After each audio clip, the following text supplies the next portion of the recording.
Opened in 1994, Grayhawk Golf Club has been home to several PGA Tour events and is currently home to the NCAA National Championship. Hi everybody, I'm Ethan Tuttle, WCSN reporter. Today we're here at Grayhawk Golf Club in Scottsdale, Arizona. I'm going to be taking a tour with Director of Agronomy, Ernie Pock, and he's going to be showing us behind the scenes how they keep Grayhawk running and how they keep it in championship condition. Let's not waste any time, let's go check it out.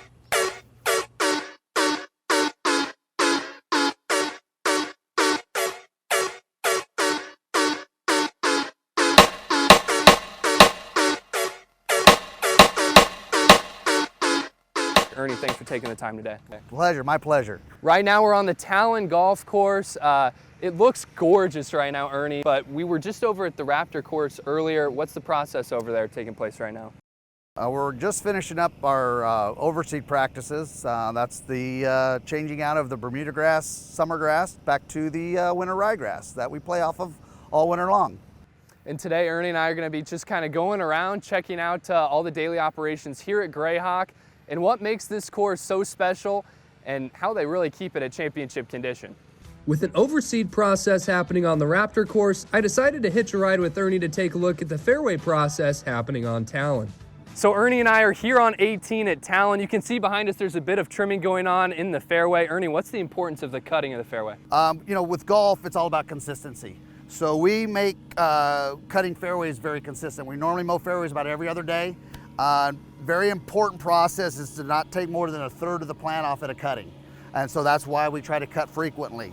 As you cut frequently, your density increases on your fairways, hopefully getting us to a spot that we can produce our championship conditions that we do here at Grayhawk. And are there any differences in the way you guys maybe cut the fairway, some of the patterns you choose to take, or how does that vary on a weekly basis? Yes, turf grass likes to get, well, you hear grain, you hear the guys on tour talk about grain.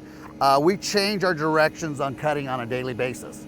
It's either we say right to left, left to right, straight. As we get into the summer months where the Bermuda grass doesn't stripe up as well as our ryegrass, which is what we're on right now, we'll just mow in circles. Make a pass, follow it around, and we'll just make it smaller, smaller, smaller.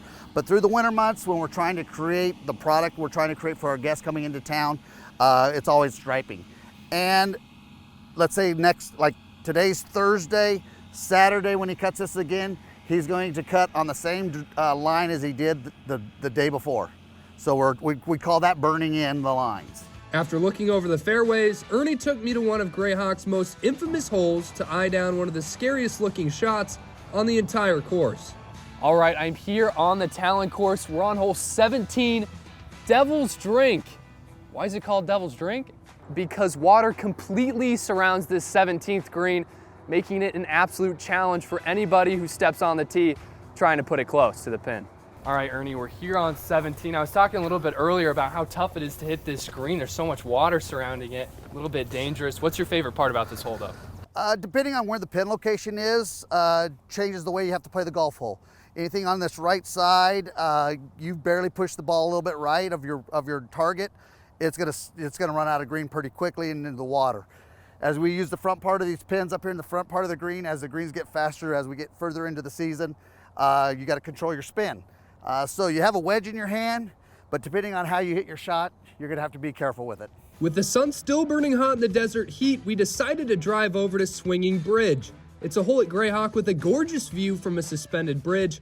Here, I wanted to get a better sense of the day-to-day since we couldn't see everything, and I wanted to see Ernie's involvement with ASU and the NCAA championship. So Ernie, we've kind of seen the greens, we've seen the fairway. It seems like there's a lot of variation in your day-to-day and just for the crew as a whole out here. Can you just kind of talk me through some of the different tasks that you guys do here on a daily basis? Yeah, the morning setup is pretty standard every morning. That's just preparing the golf courses for our guests, the mowing like we've seen today, setting of cups and stuff. And then our second part of the day is lots of variety, whether we're edging tee boxes to make them look crisp, edging cart paths, trimming deserts and detailing our deserts. We have a full team that's out there hands watering so we can protect our resources of water, so we're making sure we're managing the water properly. We'll see a team here in a little bit putting out fertilizer and stuff. So there's a lot of things that go into my day.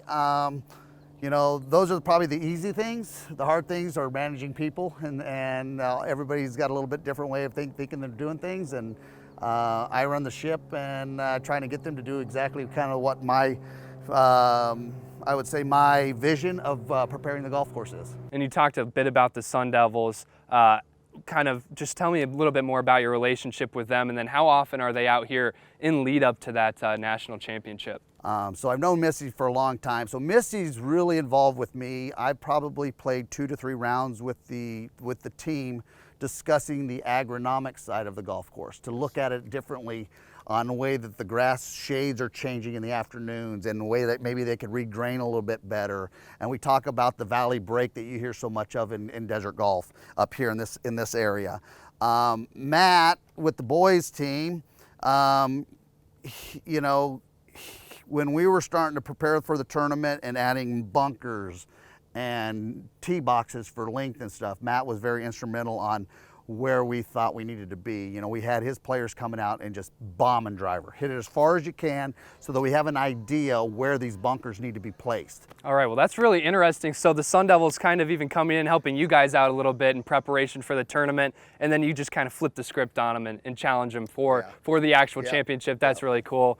And your relationship with Missy Farquet and Matt Thurman, that's also great for the golfers on that team as well. I'm sure they love to be out here, so that's terrific. Great team, great kids on that team. I've got to know quite a few of them very well. Ernie had one last thing he wanted to show us, his chemistry used to grow the gorgeous grass seen across Grayhawk. It's blue, but hides within the grass away from the sight of the public. But its function is what's truly remarkable. If you see, the prill is normally white, and that's that polymer that they put around it. And depending on the thickness dictates how fast the nitrogen is going to release out of this prill. So normally old technology, you throw the fertilizer down, you'd have to water it in. If not, it would burn the grass, because fertilizer is a salt. It's a type of salt.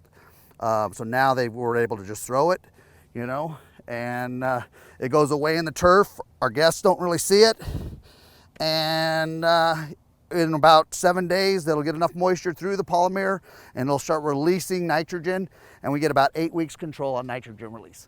Nitrogen for plants and turf is like, I always call it steak and potatoes. Steak, if you're gonna be a bodybuilder, you eat a lot of protein. Well, that's our protein we're trying to create. We're trying to make a healthy plant, produce an extra leaf every week, so our density comes up. As the density comes up in turf, my heights can start going down. After soaking in all of Ernie's incredible wisdom out on the course, it was time to close out the day and head back to the clubhouse to return the card. On the way back, Ernie was telling stories of family managing and working in grass at Arizona golf courses for 85 years. Easy to see why Grayhawk is in such stellar condition. All right, that pretty much wraps things up here for our tour at Grayhawk. I just want to thank Ernie Pock so much for taking the time. Ernie. Appreciation. Yeah, I appreciate it. That's fun. All right, stay tuned for all the coverage on WCSN as we're going to continue to bring you all the best in Arizona State sports.